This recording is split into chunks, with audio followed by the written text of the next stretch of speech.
The following program contains graphic descriptions of violence and may include disturbing content. Viewer discretion is advised. Welcome to another unsettling episode of Evil Exposed Killers. I'm Charles, your guide into the hidden and horrifying truths of our world. Tonight, we venture into the twisted life of Edmund Kemper, a man whose towering stature and cold-blooded crimes have earned him the infamous title of the Coed Killer. Brace yourselves as we delve deep into the mind of a man who not only murdered strangers, but also turned his violence towards his own family. This is the story of Edmund Kemper.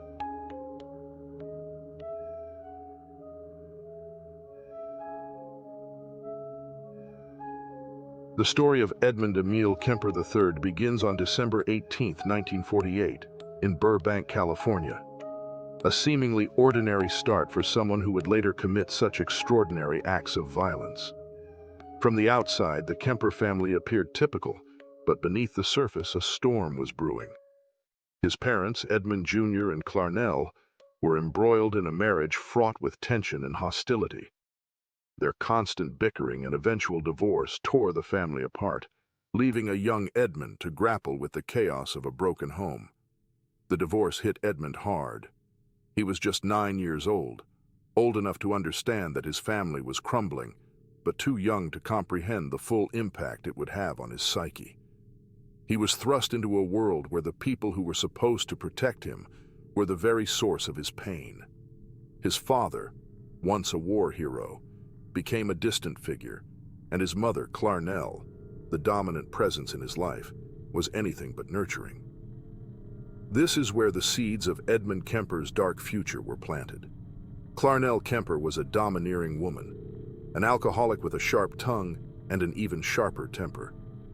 She belittled Edmund at every opportunity, tearing down his self-esteem with cruel words that left lasting scars. "You're worthless," she would hiss. "No woman will ever love you." And she didn't stop there.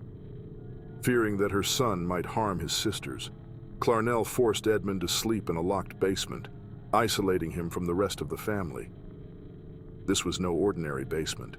It was a cold, dark, and musty place, more akin to a dungeon than a bedroom. The isolation and fear that Clarnell inflicted upon her son created a breeding ground for the anger and resentment that would later drive him to commit unspeakable acts.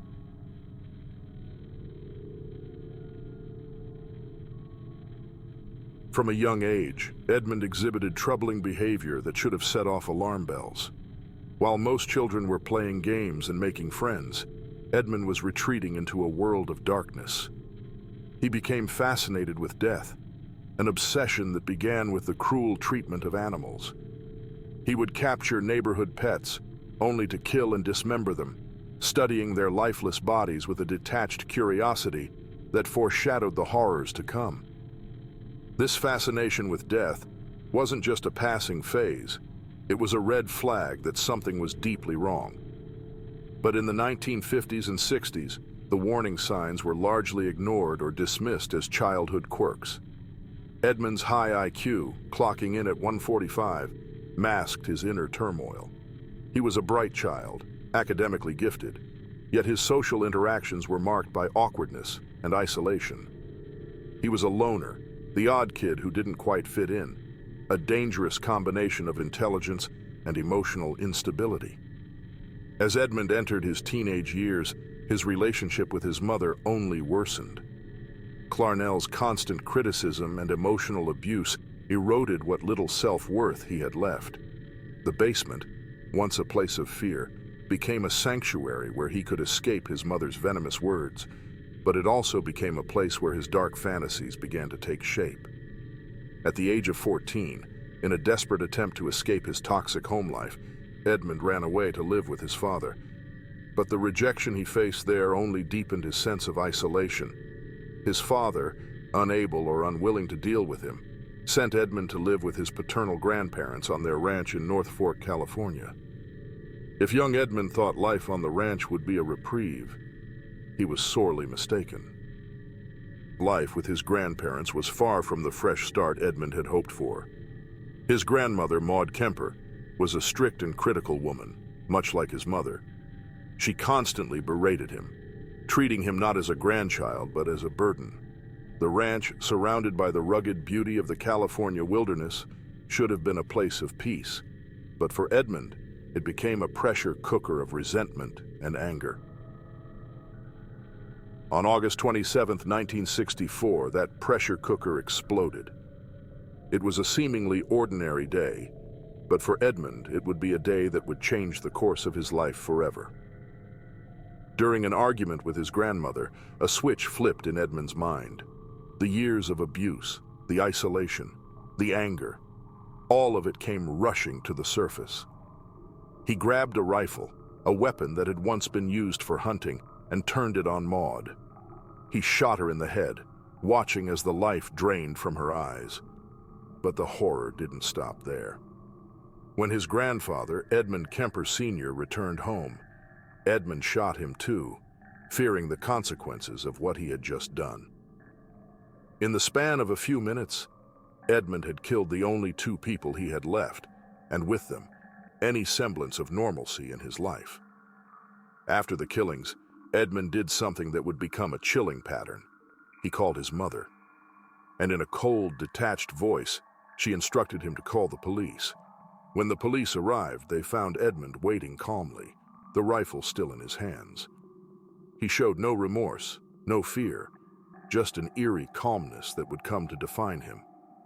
When asked why he did it, he replied simply, "I just wanted to see what it felt like." Despite the brutal nature of his crime, Edmund was not tried as an adult. Instead, he was diagnosed with paranoid schizophrenia and sent to Atascadero State Hospital, a maximum security facility for the criminally insane. But Edmund was no ordinary patient. His high IQ allowed him to manipulate the system, gaining the trust of his psychiatrists and even assisting in administering psychological tests to other inmates. By 1969, the monster was out, released on parole at just 21 years old. And they sent him right back to the one place he never should have returned, his mother's home.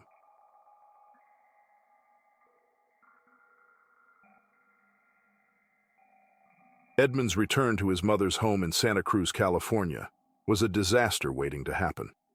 Clarnell had not changed. If anything, she was more embittered and abusive than before. The constant verbal attacks, the belittling, the emotional manipulation, it all came flooding back, reigniting the rage that had simmered beneath the surface for years. But this time, Edmund was older, stronger, and more dangerous. He tried to adjust to life outside the institution, enrolling in community college and taking on various jobs. But every day he was forced to endure his mother's cruelty. His violent tendencies grew stronger. The resentment he felt towards her was now a seething rage, and he knew it was only a matter of time before he exploded once again. During this period, Edmund began to fantasize about killing his mother, but these fantasies soon extended beyond her. He became obsessed with the idea of killing young women, girls who reminded him of everything he had been denied in life.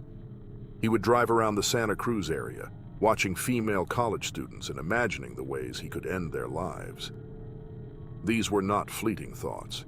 They were detailed, methodical fantasies that he replayed over and over in his mind.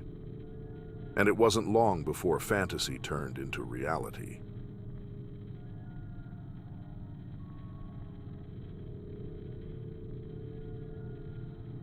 Between 1972 and 1973, Edmund Kemper's killing spree began, a spree that would earn him the infamous title of the Coed killer.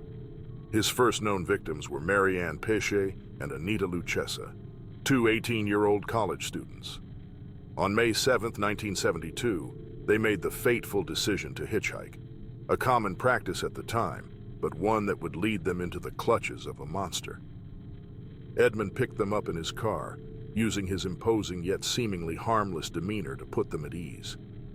Standing at 6 feet 9 inches tall, he was an intimidating figure, but he spoke with a calm, almost gentle voice that betrayed none of the darkness inside him. He drove them to a remote area, all the while making small talk, lulling them into a false sense of security. But as they reached the secluded spot, the mask dropped. In an instant, the gentle giant turned into a ruthless killer.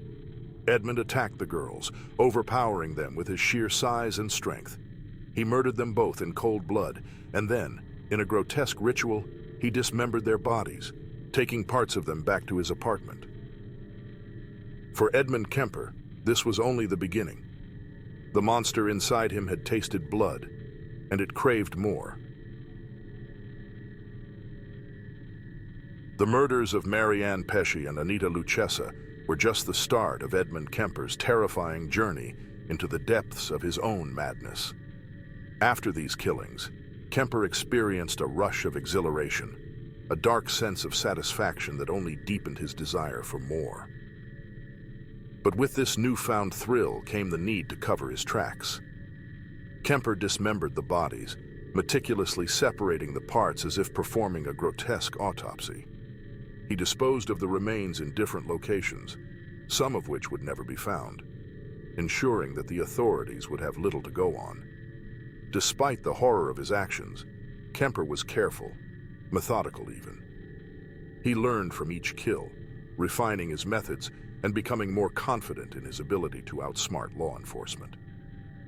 His calm demeanor and towering presence allowed him to blend into society, hiding in plain sight.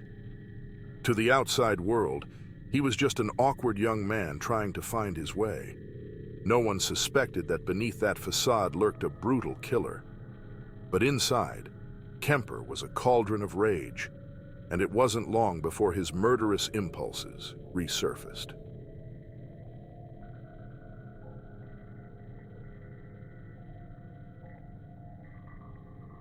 Just 4 months after the murders of Marianne Pesce and Anita Lucchesa, Kemper was on the hunt again.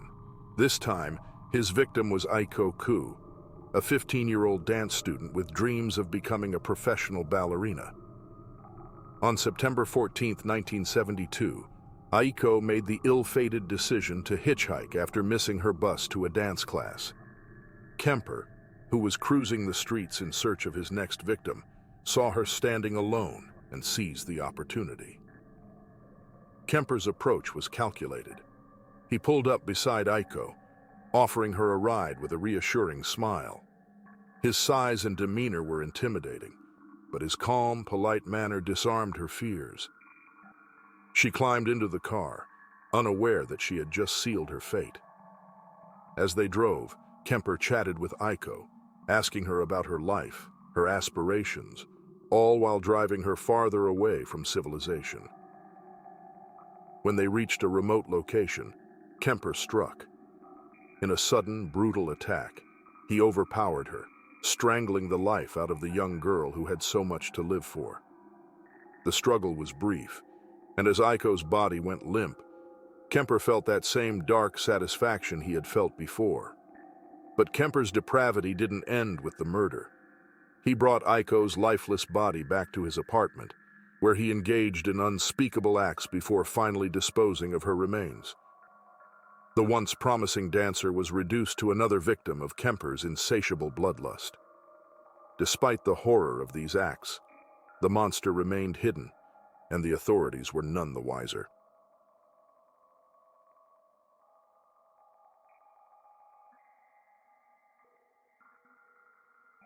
By the beginning of 1973, Kemper had become bolder, more confident in his ability to evade capture. On January 7, 1973, he picked up Cindy Shaw, an 18-year-old hitchhiker. Cindy was a bright, hopeful young woman, eager to start her adult life. But her dreams were brutally cut short when she accepted a ride from the man who would become her killer. Kemper's approach was the same as before, calm, collected, and utterly deceptive. He drove Cindy to a secluded area where he shot her in cold blood. But this time, he took his depravity a step further. He brought her body back to his mother's house, where he dismembered her in the bathtub. The bloodied remains were wrapped in plastic and weighted down before being thrown into the ocean, a chilling attempt to conceal his crime. But even Kemper, with all his caution, couldn't hide everything. Some of Cindy's remains washed ashore, a grim discovery that would eventually lead the authorities closer to the truth. Yet at the time, no one suspected Kemper. He continued to live his life, studying at community college, interacting with neighbors, all while hiding the monstrous truth. The monster was growing bolder, and it wouldn't be long before his crimes reached a horrifying climax. Kemper's next victims were Rosalind Thorpe and Alice Liu, two bright students from the University of California, Santa Cruz. On February 5, 1973, the two young women were walking together on campus, discussing their studies and future plans, unaware that they were being watched by a predator. Kemper, who had been driving around the campus looking for potential victims, spotted the pair and decided to strike. He pulled up alongside them, offering a ride. At first, the girls were hesitant, but Kemper's size and seemingly benign demeanor convinced them to accept. Once inside the car, the girls were trapped. Kemper drove them to a secluded area, where he shot both of them in a rapid, brutal attack. The car became a scene of carnage, blood splattering the interior as Kemper carried out his deadly plan. But even in the midst of this violence, Kemper remained calm, methodical. He drove their bodies back to his mother's house, where he once again dismembered them, disposing of the remains in a manner that had become chillingly routine. But Kemper's ability to hide in plain sight was beginning to fray. The mounting number of missing persons reports, the grim discoveries of body parts, all were signs that the net was closing in on him.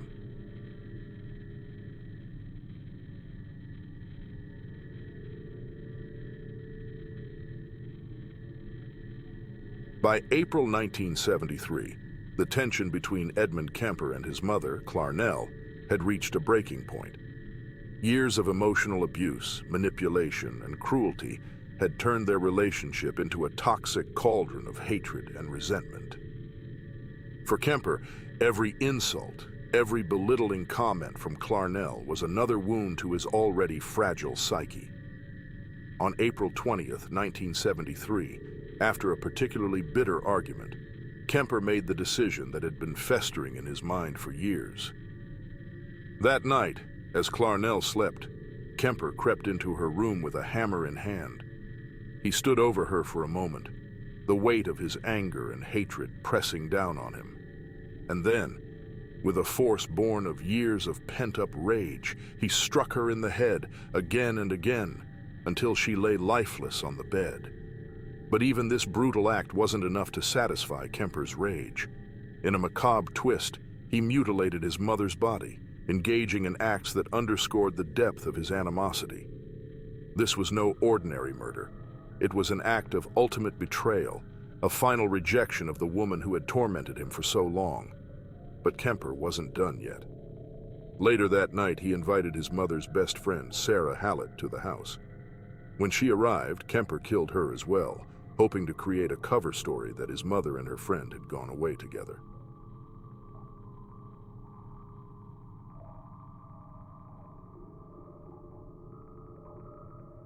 In following the murders, Kemper fled the scene, driving to Pueblo, Colorado. During the long drive, he listened to news reports on the radio, expecting to hear about the massive manhunt that would surely follow. But as days passed without any significant media coverage or police pursuit, Kemper grew frustrated. He had committed the ultimate crime, but it seemed no one was coming after him. Finally, on April 23, 1973, Kemper made a decision that shocked everyone. He turned himself in. From a phone booth in Pueblo, he called the Santa Cruz police, confessing to the murders of his mother, her friend, and the 6 Coeds. At first, the officers didn't believe him. After all, Kemper was a familiar face, a regular at a local bar frequented by police. But after repeated calls and detailed confessions, they realized the gravity of the situation. Kemper provided directions to his car, where the police found evidence linking him to the murders. The monster had finally been caught.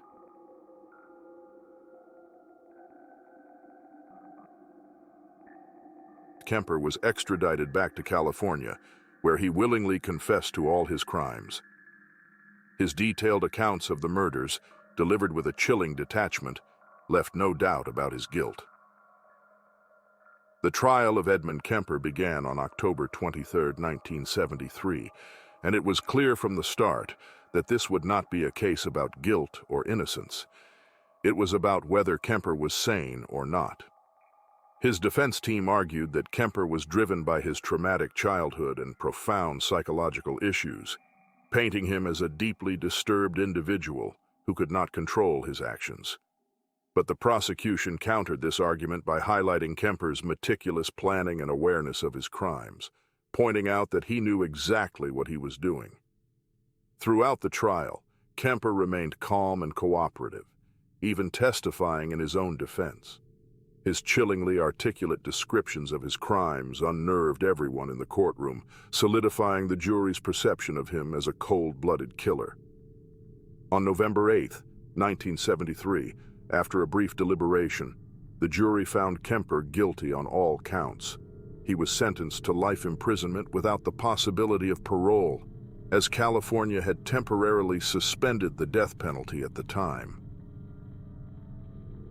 Kemper was incarcerated at the California Medical Facility in Vacaville, where he was initially evaluated before being transferred to the California State Prison in Sacramento. Over the years, he became a model prisoner, assisting in the prison library and recording audiobooks for the blind. As we conclude this dark journey into the life and crimes of Edmund Kemper, we're left with a chilling reminder of the capacity for evil that can lurk within even the most unassuming individuals. Kemper's story is one of deep psychological torment, twisted by years of abuse and isolation, ultimately manifesting in a series of brutal and calculated murders. Yet even as we delve into the mind of this infamous killer, we must remember the lives that were senselessly taken, the young women with bright futures, the families left in mourning, and the communities forever scarred by his actions. Thank you for joining us on this unsettling episode of Evil Exposed: Killers. If you found this story compelling, don't forget to like, subscribe, and turn on notifications to stay informed about more in-depth true crime stories. Until next time, stay aware, stay informed, and as always, take care.